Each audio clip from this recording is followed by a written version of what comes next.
नमस्कार। हम दिनेश आनंद मृदुल जी वृंदावन से एक बार फिर आप सबके बीच में एक बड़ी सुंदर कथा लेकर के प्रस्तुत हुए हैं। जो नए भक्त इस चैनल से जुड़े हैं वो कृपया सनातन धर्म सेवा संस्थान यूट्यूब चैनल को सब्सक्राइब कर लें, लाइक करें, कमेंट करें, शेयर करें और बेल आइकन को अवश्य ही प्रेस करें, जिससे आपको नई नई कथाएं और भजन प्राप्त होती रहें, ज्ञानवर्धक कथाएं आपको मिलती रहें। आज हम आपके बीच में इंद्रादि देवताओं का महिषासुर और बिडाल ताम्र के साथ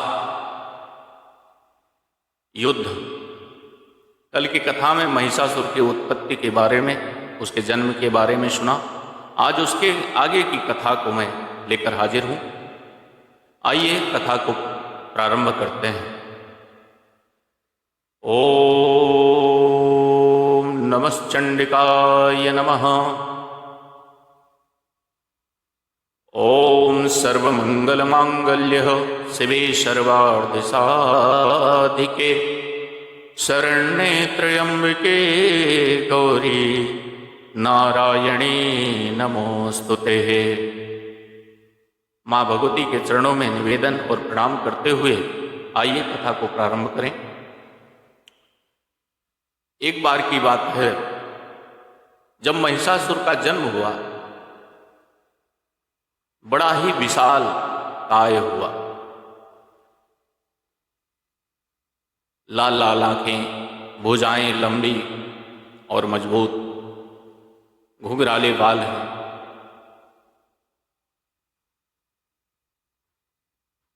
यह जन्म लेते ही जब इसे पता चला कि हमारी उत्पत्ति, हमारे पिता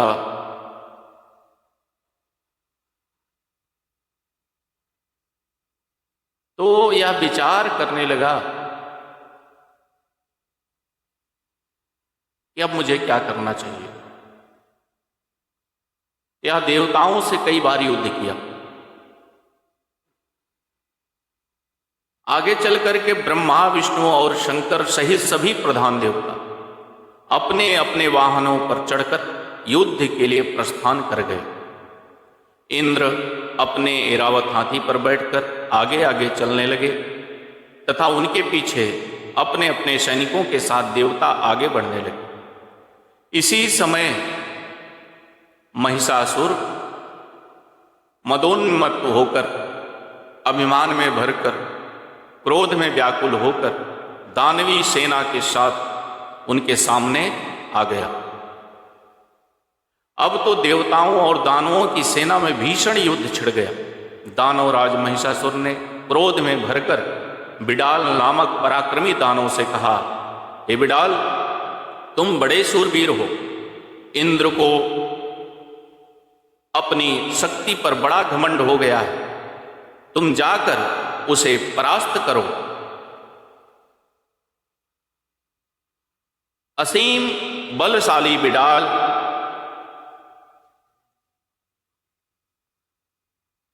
देवताओं की तरफ दौड़ पड़ा।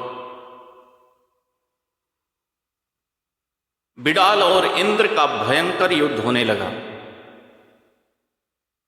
इति ते निश्चयं कृत्वा ब्रह्मा विष्णु हरीश्वरः स्वानि स्वानि समारुहा वाहनाम यमुसुरः।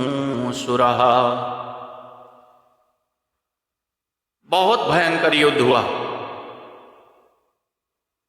जयंतक ने अपने चमकीले बाण धनुष पर चढ़ाकर उनसे बिडाल की छाती पर वार किया। बाणों के लगते ही बिडाल गिर पड़ा। इस पर उसका सारथी रथ को लेकर युद्ध भूमि से चला गया। बिडाल के सम्रांगण में चले जाने से देवसेना में विजय दुंदुभी बजने लगी। आकाश से पुष्प वृष्टि होने लगी। सभी देवताओं की जय जयकार होने लगी।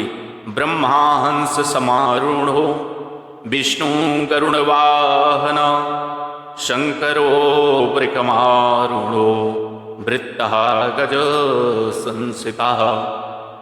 देवताओं के मुख से निकली हुई विजय दुंदुभि को सुनकर महिषासुर का क्रोध पुनः भड़क उठा। उसके क्रोध का पारावार न रहा। उसी क्षण शत्रु के अभिमान को चूर्ण करने वाले ताम्र नामक दानव को उसने युद्ध के लिए भेजा और देवताओं को भी क्रोध आ गया।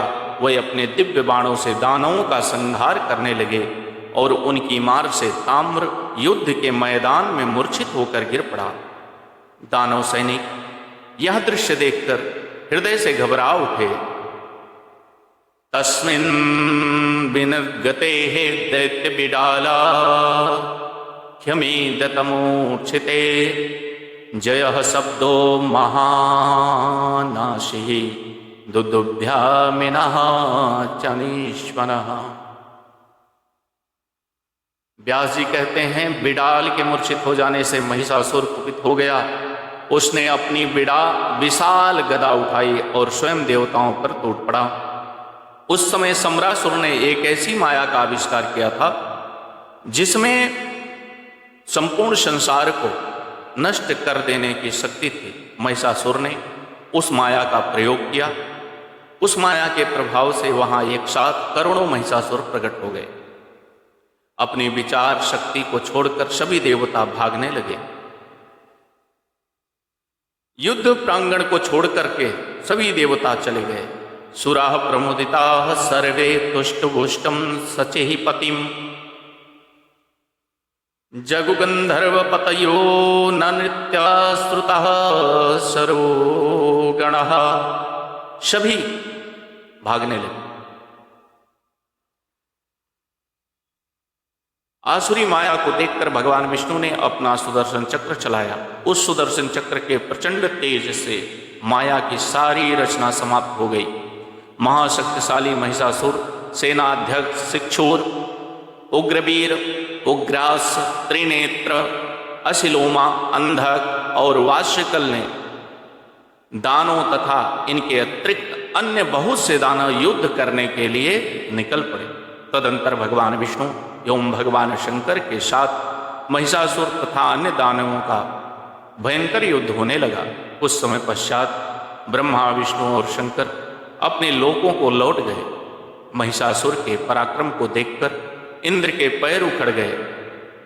वही युद्ध भूमि से भाग गए और सचीपति के भाग जाने पर वरुण, कुबेर और यमराज सभी डर गए। महिषासुर ने इंद्र के ऐरावत हाथी और कामधेनु गाय तथा उच्च श्रवा नामक घोड़े को अपने अधिकार में कर लिया। देव सदन रिक्त पड़ा था। सभी देवता इधर से उधर पहाड़ों में छिपे पड़े थे। उसने देखा इंद्रलोक खाली पड़ा है। महिषासुर ने तुरंत वहां पहुंचकर अपना अधिकार कर लिया। इस भांति पूरे 100 साल तक युद्ध करने के लिए महाअभिमानी महिषासुर इंद्र का पद प्राप्त करने में सफल हो गया। निरंतर दुख सहते सहते देवताओं का साहस टूटने लगा। सब देवता मिलकर पुनः ब्रह्मा जी के शरण में गए और ब्रह्मा जी बोले, देवताओं, महिषासुर को वर प्राप्त है।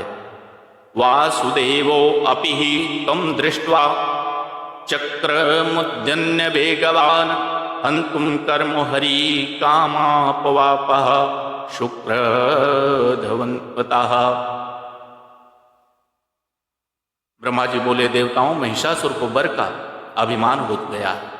उसे कोई स्त्री ही मार सकती, कोई भी पुरुष उसे नहीं मार सकता। हम सब भगवान शिव के नेतृत्व में वैकुंठ लोक को चले, जहां भगवान विष्णु रहते हैं। उनसे मिलकर देवताओं के कार्य हित हमें विचार करना चाहिए और महिषासुर को किस प्रकार से युद्ध में हराया जाए और उसको किस प्रकार से समाप्त किया जाए, यह विचार विमर्श हम वैकुंठ लोक चल करके भगवान नारायण के सामने करते हैं। कन्या हंतुम समाश्रया स्थिति